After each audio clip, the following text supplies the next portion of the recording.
साथियों, आज हम भारत के एक ऐसे तीर्थ स्थल पर मौजूद हैं जहां पर लाखों की तादाद में हर साल श्रद्धालु आते हैं और यहां से ज्ञान लेकर जाते हैं, बाबा साहेब के विचारों को लेकर जाते हैं। हम नागपुर में मौजूद हैं और नागपुर में दीक्षा भूमि, इस भूमि को कहा जाता है।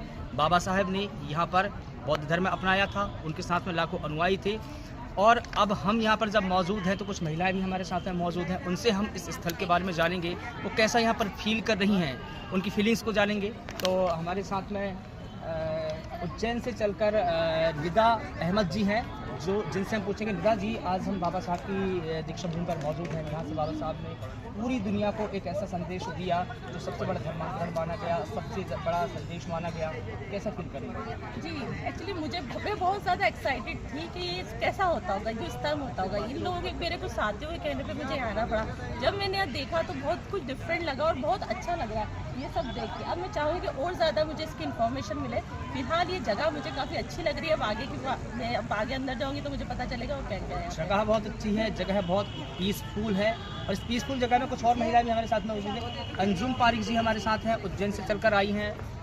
ये वकील है और कानून को बहुत करीब से जानती हैं। बाबा साहब के संविधान को उन्होंने एडॉप्ट किया है, न सिर्फ एडॉप्ट किया है बल्कि समाज में संविधान के महत्व को भी बता रही हैं।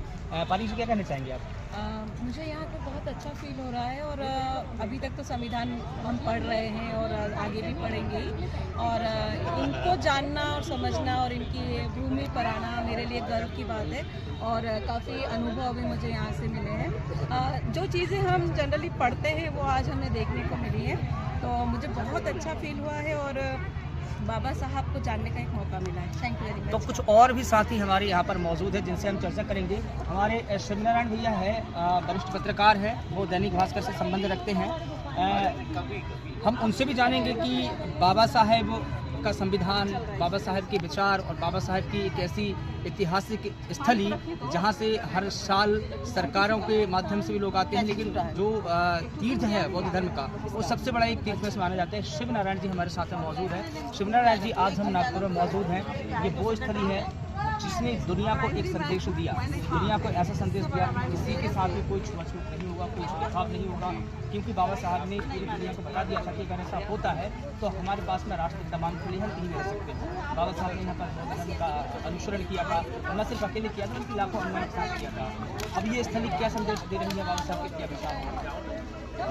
देखिए, मुझे लगता है कि बाबा साहब ने एक सीधा मैसेज दिया कि संविधान में हमारे कुछ मूल्य निर्धारित हैं, उसमें समता, समानता, स्वतंत्रता, इन सब की बात कही गई है।